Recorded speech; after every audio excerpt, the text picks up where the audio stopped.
Hierdie krisis het nie ontstaan omdat daar te veel onderwysers en te min geld is nie. Hierdie krisis het ontstaan omdat ons weet van verskeie provinsies se amptenare wat die begroting wanbestee en onreëlmatige uitgawes aangaan. Ek gesels met Janelle Prinsloo van Solidariteit oor die huidige onderwyskrisis wat Suid-Afrika vandag in die gesig staar.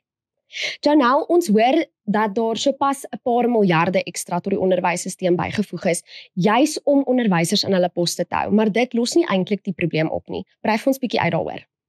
Ja, weet jy Anay, ten spyte daarvan dat daar meer as 19 miljard rand aan onderwys toegeken is, juis deur die krisis wat ons nou in die gesig staan, onderwysposte word gesny in talle provinsies.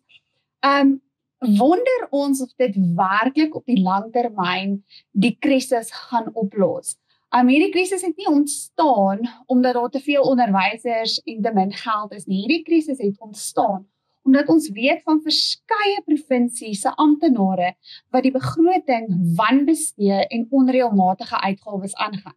So hierdie onderwyserposte is nou in gedrang nie as gevolg van ander faktore nie, maar as gevolg van kaderontplooiing en wanbesteding.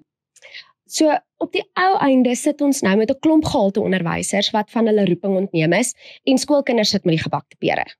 Ja, dit is presies wat gebeur. Ons wil hê onderwysers moet kan skool hou en ons wil hê kinders moet kan skool gaan. Maar wanneer ons hierdie tekorte in die gesig staar en onderwysposte gesny word, is ons met skole wat nie genoeg onderwysers kan aanstel om in die klasse te staan en vir daai kinders skool te gee.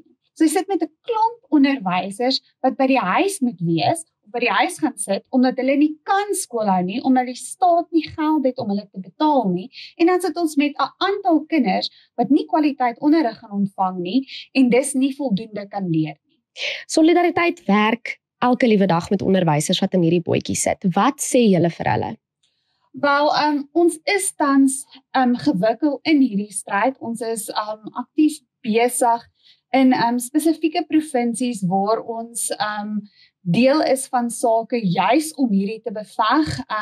Ek praat spesifiek van die Weskaap waar ons fisies betrokke is en 'n saak daarvoor teen die onderwysdepartement vir ons onderwysers sodat daardie poste nie afgeskaal is nie. En ons het natuurlik ook betrokkenheid in ander provinsies en op ander gebiede waar ons besig is om aan oplossings te werk saam met die departement, teen die departement, sodat ons onderwysers in die skole kan hou en sodat ons waar moontlik onderwysers kan laat aanstel, waar onderwysers aangestel kan word, waar poste nie gevries word nie, sodat onderwysers juis kan skool gaan of kan skool hou sonder dat hulle hoef te bekommer oor dat hulle poste in gedrang kan wees en dat ons weet ons kinders kan skool gaan en ons kinders kan leer.